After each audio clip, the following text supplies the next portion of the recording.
Merhaba, ben Ela. Bugün size buz ateşi madeninde ne yapmamız gerektiğinden bahsedeceğim. Öncelikle buz ateşi madeninin süresi yaklaştığında, yani girmeden önce kayıt yaptırdığınızda bütün birimlerinizi içeri çekmelisiniz. Eğer bir kaynak topluyorsanız ya da oto katılımınız açıksa bunları kapatın ve süre kaybetmeyin. Zaten 3 dakika hazırlık süremiz var ve bu 3 dakikayı nasıl değerlendireceğimizden bahsedeceğiz. Şimdi gelelim 3 dakikamızı nasıl kullandığımızdan bahsedelim. Buz ateşi madenine ilk girdiğimizde bizi şu anda ekranda gördüğünüz haritada rastgele bir konuma atar ve bu haritanın bir mantığı vardır. İçe doğru yükselen yeşil rengi artan kareler damar seviyelerini belirler. Yani birinci seviye damarlar en köşelerde, ikinci seviyeler biraz daha ortaya yaklaşınca, üçüncü seviyeler ise merkezin yakınlarında bulunur. Bizim burada yapmamız gereken şu: haritadaki konumumuz çok önemli ama konumuzdan daha çok içerideki katılımcı sayısı ve katılımcıların güçleri sizin için önemli. Burada bilmeniz gereken önemli bir şey, eğer son lobilere katılırsanız, Türkiye saatleriyle biraz daha akşam saati olan bu taşı madenlerine katılırsanız buradaki rakipleriniz biraz daha rahat olabiliyor. Genellikle denenmiştir. Ve daha sonrasında 3 dakikada yapacağınız şey etrafında damarlar olan güzel bir konum bulmak. Kendinize iyi bir konum bulacaksınız eğer ışınlandığınız konumun etrafı kalabalıksa. Çünkü biz ilk aşamasında buz ateşi madeninin bol bol asker gezeceğiz ve puan kasmaya çalışacağız. Böylece sıralamaya girebileceğiz.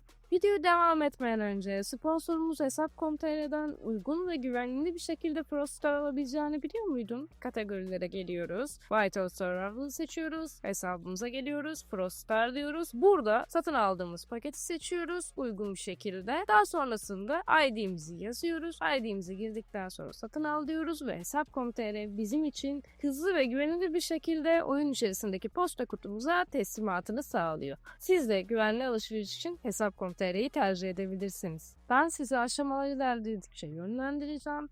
Biraz videoyu hızlandıracağız ve Safu'ya gösterdiğim şekilde oyunu nasıl oynayacağımızı anlatacağız. Yani buz ateşi madeninde sıralama yapmasının sırrından bahsedeceğiz. Ve aşama başladı. Ve burada gördüğünüz gibi yapmamız gereken en önemli şey, ışınlandıktan sonra askerlerimizi gönderiyoruz çünkü yeteneklerimizi geliştirmemiz gerekiyor. Yetenek kısmına geldiğimizde ise nasıl geliştireceğimiz konusunda burada bir duraklatma alalım. Şimdi yapmamız gereken şu: 2 sağ, 2 sol ve sağ tarafa vermeliyiz. Ama eğer siz yatırım yapan güçlü bir yapıda, yani ortayı merkeze alabileceğine inandığınız bir güce sahipseniz, bu bahsettiğim son yeteneği 2 sağ 2 sol 1 sağ yapmak yerine sola vermelisiniz. Yani buradaki değişen şu: merkeze ele geçirebiliyorsanız bu yetenek belirli bir asker gücü almanızı ve saldırı yapmanızı sağlayan bir pasif buff veriyor. Ama sağ tarafı seçersek daha fazla madenlerden kaynak toplamamızı seçiyor. Yani burada yapmanız gereken seçimi bu şekilde düşünebilirsiniz. Burada Safu da bizim tahmin ettiğimiz gibi ortaya saldırmak istemiyor çünkü FC5'lerle kapışıyor. Aslında bu ateşi madeninde şu an FC3 seviyesinde olduğunda, geri olduğundan dolayı yapabileceği en iyi strateji ilerleyip 2 sağ, 2 sol ve 1 sağ yeteneğini verecek ve ne kadar puan kastığını, ne kadar sıralama yaptığını göreceğiz. Şu anda yapmamız gereken tek şey, buz ateşi madeninin temel kuralı: hızlı olmanız gerekiyor. Gerçekten parmaklarınızı hızlı kullandığınız bir alandayız. Bol bol asker kesiyorsunuz, orkaryumu toplamaya çalışıyorsunuz ve bunu yaparken bir damara saldırıyorsunuz. Saldırdıktan sonra birliğinizi geri çekiyorsunuz. O etrafa saçılan altınları topluyorsunuz. Ve bunu sürekli tekrar edin. O küçük altın öbeklerini almaya çalışın. Onlar orkaryum cevheridir. Böylece biz bunları da elde etmiş olacağız. Seviyemizi tamamladıktan sonra bize bir etapta fışkıran damarlar çıkmaya başlayacak. Burada yapmanız gereken şu: ekranda bir uyarı belirdiğinde, 60 saniye sonra fışkıran damarların çıkacağını söylediğinde siz bütün birliklerinizi içeri çekeceksiniz ve şehrinizde olduğuna emin olup yeteneğimizi aktif edeceğiz. Yani o sağdaki yeteneğimizi açacağız ve bütün damarları hızlı bir şekilde temizlemeye çalışacağız. Mümkün olduğunca ne kadar damar elde edersiniz bu evrede, o kadar fazla orkalyum puanı alırız. Ve biz bu evreyi 2 kere yaşayacağız buz taşı madeninde ve ikisini de aynı şekilde devam edeceğiz. Yani buz taşı madeni temelde bir tekrardır. Buna düşeceğiz. Aşama ilerledikçe devam edeceğiz ve tekrar yapacağız. Son aşamada ise merkez açılır. Eğer merkeze ilk saldırıyı ortaya girebilirsek merkezden bir puan elde ederiz. Burada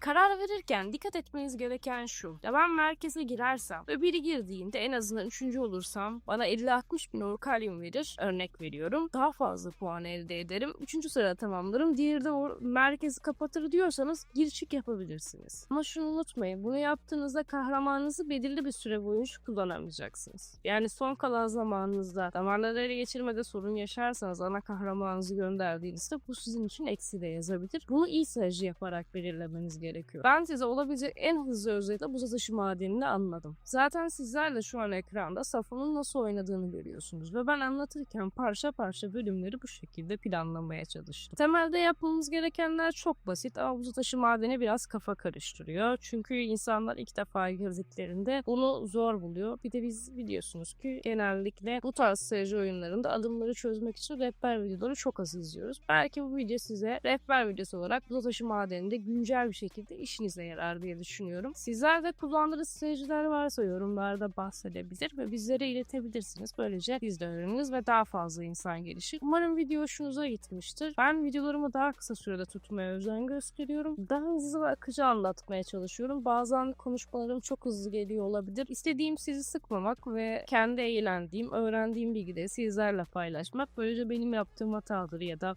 benim tecrübemle yeni başlayan oyuncuların rahat bir şekilde oynamasını sağlamak. Umarım kanal hoşunuza gitmiştir. Videoyu beğenerek kanala abone olarak destek olabilirsiniz. Eğer sen de bu tarz buz ateşi madeni hakkında ya da herhangi bir şeyle soru sormak istiyorsan yorumlara mesaj iletebilirsin, Discord'umuza katılabilirsin, yine yardımcı olabiliriz. Hatta buz ateşi madenini oynarken sana rehberlik edebiliriz. Böylece daha da rahat öğrenirsin. Bir sonraki videoda görüşmek üzere.